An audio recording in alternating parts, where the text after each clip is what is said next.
ازہد فی الدنیا یحبک اللہ او کما قال علیہ الصلاۃ والسلام۔ نبی مہربان صلی اللہ علیہ وسلم نے ارشاد فرمایا، دنیا سے بے رغبت ہو جاؤ، اللہ تعالیٰ تم سے محبت کرے گا۔ بھائیو، اس حدیث کے اندر دنیا سے بے رغبتی کے بارے میں بتایا گیا ہے۔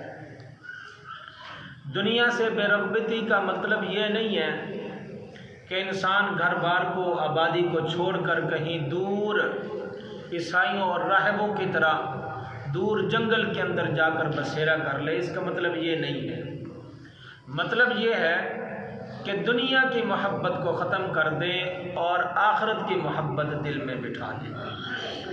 یہ الفاظ آپ صلی اللہ علیہ وسلم نے اس موقع پر ارشاد فرمائے کہ ایک شخص نبی اکرم صلی اللہ علیہ وسلم کے پاس آیا، کہنے لگا، اللہ کے نبی، مجھے ایسا عمل بتا دیجئے کہ جو میں وہ عمل کروں اور اس عمل کے بدلے میں اللہ بھی مجھ سے محبت کرے اور لوگ بھی مجھ سے محبت کرے۔ اللہ بھی مجھ سے محبت کرے اور لوگ بھی مجھ سے محبت کریں۔ تو اللہ کے نبی صلی اللہ علیہ وسلم نے یہ بات ارشاد فرمائی کہ اذهب فی الدنیا یحبک اللہ، دنیا سے بے رغبت ہو جاؤ، اللہ تم سے محبت کرے گا، اور جو لوگوں کے پاس ہے اس سے بھی بے رغبت ہو جاؤ، لوگ بھی تم سے محبت کریں گے۔ ایک جگہ اللہ کے نبی صلی اللہ علیہ وسلم نے فرمایا، حدیث قدسی ہے، اللہ تعالیٰ فرماتا ہے کہ اے ابن آدم، تو میری عبادت کے لیے وقت تو نکال، یعنی اللہ کہتا ہے تو میری عبادت کے لیے وقت نکال، میں تیری غریبی کو ختم کر دوں گا، میں تیرا فقر و فاقہ، محتاجی کو ختم کر دوں گا۔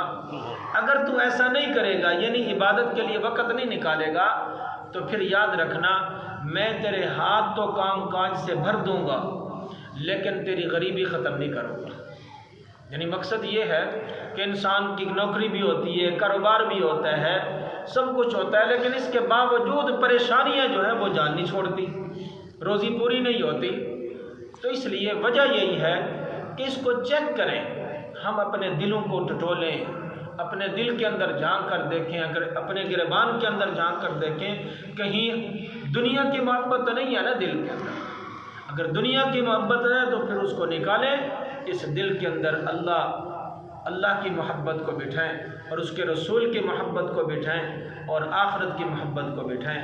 جب دنیا کی محبت نکل جائے گی، آخرت کی محبت آئے گی، تو پھر دیکھ لیں کہ کامیابیاں کیسے آتی ہیں۔ اللہ سے دعا ہے اللہ ہم سب کو عمل کی توفیق عطا فرمائے۔